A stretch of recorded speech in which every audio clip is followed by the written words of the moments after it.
हैं ना, दोनों चलते हैं।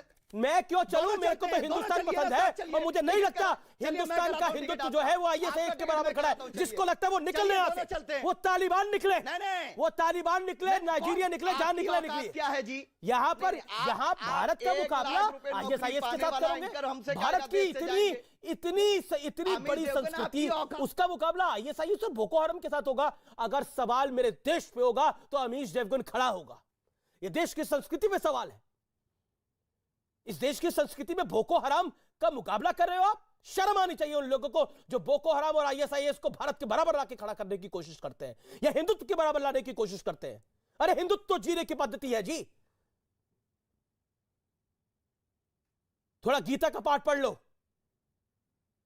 पता लग जाएगा। यहां पर तो एक भाई के कहने के ऊपर, अपनी मां के कहने के ऊपर 14 साल बनवास चला जाता है और दूसरा भाई खड़ा हो रखे उसकी पूजा करता है।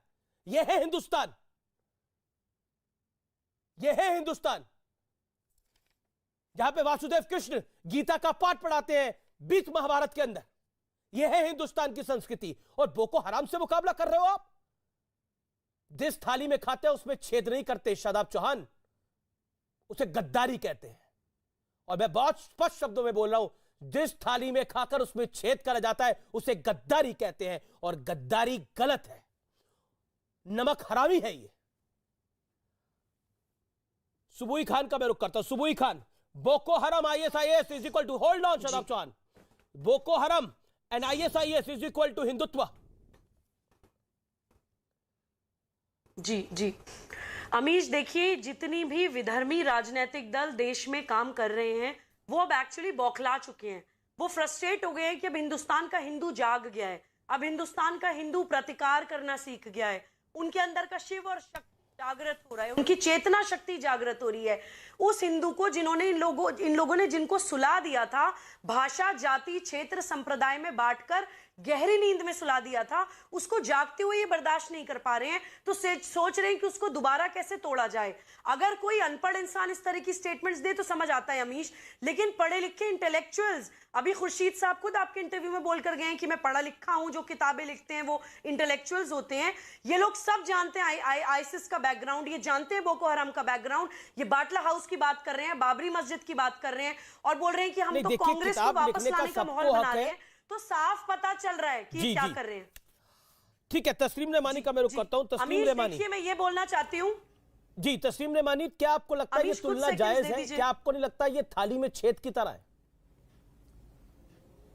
ये गद्दारी की तरह है उस विचारधारा के साथ? मैंने तो ये किताब शायद अभी रिलीज नहीं हुई है, लेकिन ये जो बता रहे थे सलमान खुर्शीद, शायद उन्होंने बाबरी मस्जिद के फैसले को सही ठहराने की कोशिश की है। सबसे पहले तो मैं उसी का बड़ी शिद्दत से मुखालफत करूंगा, उन्हीं तथ्यों की बुनियाद पर जिनकी बुनियाद पर सलमान साहब ने किताब लिखी है। फिर जो आपने आज मौजू लिया है हिंदुत्व और बोको हराम, मैं पहली बात तो कहना चाहता हूं कि हिंदुत्व, पर्टिकुलरली हिंदुत्व इस देश की संस्कृति नहीं है। शिवाजी की संस्कृति हिंदुत्व नहीं था, हिंदू धर्म था, हिंदू सनातन धर्म था। हमारे अच्छा बताइए, हिंदुत्व और हिंदू, करेक्ट कर ले, हिंदुत्व और हिंदू में डिफरेंस क्या है? मैं हिंदुत्व को समझता हूं, वही डिफरेंस है। मैं रहमानी बोलूं या तस्लीम बोलूं? मैं हिंदुत्व को समझता हूं, मैं बता रहा हूं ना। अरे सुन तो लीजिए। हाँ, बोलिए सर। हिंदुत्व को समझा जा सकता है सबसे पहले 1890 में बकिंगम चंद चट्टोपाध्याय ने जो आनंद मठ लिखी थी वो हिंदुत्व है।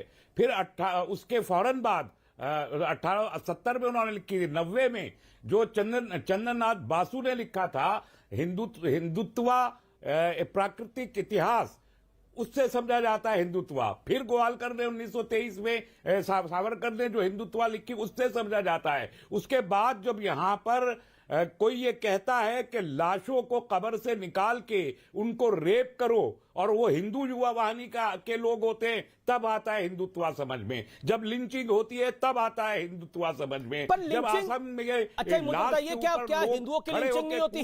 लिंचिंग के अंदर भी धर्म आ जाता है कि हिंदुओं की लिंचिंग नहीं हुई? क्या सिर्फ मुसलमानों की लिंचिंग हुई? लिंचिंग तो दोनों की होती है और लिंचिंग गलत है। नहीं हुआ तब आता है हिंदुत्व समझ में। और वो हिंदुत्व जिसकी मैं मिसालें दे रहा हूं कि त्रिपुरा में आप मस्जिदें जला दे और पुलिस कहे मोहम्मद अयूब पंडित की लिंचिंग हुई, वो क्या था? मोहम्मद अयूब पंडित की लिंचिंग हुई, वो क्या था? और वो तो जिहाद के नाम पर था, वो तो जिहाद के नाम पर लिंचिंग हुई ना मोहम्मद अयूब पंडित की। मारने वाला मुसलमान, मरने वाला मुसलमान, बताइए क्या करिएगा? का कल्चर नहीं। औरंगजेब की लिंचिंग हुई, औरंगजेब को मारा गया, मारने वाला मुसलमान, मरने वाला मुसलमान, वो क्या था? वो हिंदुत्व इस देश वो का कौन सा हिंदुत्व है? वो हिंदुत्व अगर अमीश देवगन भी उस हिंदुत्व के साथ खड़ा है तो अमीश देवगन मैं तो उस हिंदुत्व की बात कर रहा हूं जो आपको ये सब कहने की आजादी दे रहा है, जो आपको ये कहने की आजादी दे रहा है कि आईएसआईएस और बोको हराम इज इक्वल टू हिंदुत्व। ये बोलने की आपको आजादी दे रहा है। ये आजादी सीरिया में है, ये आजादी तालिबान में है, ये आजादी सऊदी अरब में है। अगर है तो बोलिए हाँ, कल्चर नहीं हो सकता। अगर है तो बोलिए हाँ, डीएनए नहीं हो सकता। ये सीरिया में आजादी है, लोगों को कबूल नहीं है। हिंदुत्व को रिजेक्ट किया है इस देश के लोगों ने और रिजेक्ट करता रहेगा। ओके सुधांशु त्रिवेदी जवाब। Let Sudhanshu Trivedi reply, Sudhanshu Trivedi reply. Hindu संस्कृति का सम्मान, ठीक है sir, you made your point, you made your point sir, you made your point. Sudhanshu reply करते हैं मगर हिंदुत्व का नहीं कर सकते। Okay, let him respond. Sudhanshu. देखिए, ये लोग अपने हिसाब से अपने मन से पता नहीं कौन सी व्याख्या करते हैं। अब छत्रपति शिवाजी महाराज का साम्राज्य, हिंदवी स्वराज्य, जिसे हिंदू पद पातशाही कहा गया, उनके लिए क्या कहा गया है? मैं उनके ही कवि भूषण की एक पंक्ति कोट करता हूं। उन्होंने कहा, दाढ़ी के रखैया की दाढ़ी सी राहत छाती। दाढ़ी रखने वालों के लिए कहा कि दाढ़ी के रखैया की दाढ़ी सी राहत छाती, जस जस बड़ी हद हिंदुआने की। ये हिंदुआना क्या होता है जनाब? फिर पूरी पंक्ति बोल देता हूं। दाढ़ी के रखैया की दाढ़ी सी राहत छाती, जस जस बड़ी हद हिंदुआने की। और रैयत के मन की कसक सब काढ़ी भई, और सारी जाके खत्म हुई ठसक तुर्काने की। किसके लिए बोला जनाब? उसी मुगल रूल के लिए बोला, उसी औरंगजेब के लिए बोला, जिसको आप क्या कहते हैं? बादशाह गाजी जिंदा पीर, बादशाह आलमगीर। इसलिए मैं ये मत कहिए, वहीं से प्रेरणा ली थी, चाहे सावरकर हो चाहे अलग हो। और फिर मैं और स्पष्ट कर देता हूं, शिवाजी ने क्या बोला? राखी हिंदुवानी हिंदुवान का तिलक राख्यो, स्मृत पुराण राखी वेद धुनि सुनी में, और शाही के सपूत शिवराज शमशीर तेरी, दिल्ली दल दाप के दीवाल राख्यो दूनी में। इसलिए अपने मन से वो व्याख्या मत करिए। और जहां तक एक और बात कहना चाहूं, हिंदू धर्म ही वह धर्म है जिसकी वजह से दुनिया में इकलौते मुसलमान भारत में इतने सुरक्षित हैं कि आपने कभी भारत में सुना कि शियाओं की मस्जिद के ऊपर धमाका हो गया? बताइए साहब। जबकि इस्लाम में एक फिरका, बताइएगा, आप तो आलिम आदमी हैं रहमानी साहब, जिसने एक ने दूसरे के खिलाफ फतवा न जारी कर रखा हो कि ये गैर इस्लामी है। शियाओं का फतवा सुन्नी के खिलाफ, देवबंदी का फतवा बरेलवी के खिलाफ, अहले हदीस का फतवा अहमदियों के खिलाफ। सिर्फ भारत में सब शांति से रहते हैं, तो हिंदू मुसलमान तो छोड़ दीजिए। जहां हिंदुत्व है, और अंत में कहूंगा, आप हमारी सरकार को तो हिंदुत्व की सरकार मानते हैं ना, तो क्यों कहते थे सीएनआरसी में कि पाकिस्तान बांग्लादेश के मुसलमानों को यहां आने के लिए वहां उनका प्रोसिक्यूशन हो रहा है?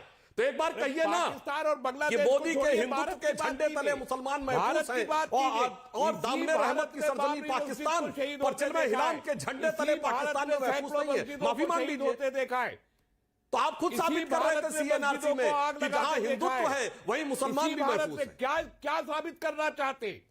क्या साबित करना चाहते? इसी भारत मैं ये साबित करना चाहता हूं कि जहां पर हिंदुत्व था वहीं पर सारे दुनिया के धर्म रहे, सारे संप्रदाय रहे, और मुसलमान हो या कोई अन्य अल्पसंख्यक हो, चाहे पारसी हो, सबके सब यहाँ साथ रहे। अच्छा, मैं एक बात आपसे कहना चाहता हूँ, शिवाजी की बात करें, रहमानी साहब, शिवाजी ने हिंदू धर्म की बात की है। देखिए ना, मैं एक सेकंड, मैं इस चर्चा को सार्थक बनाना चाहता हूँ और आज के विषय पे रहना चाहता हूँ। हम शिवाजी से पे भी जा सकते हैं। देखिए, सलमान खुर्शीद से मैंने एक सवाल पूछा।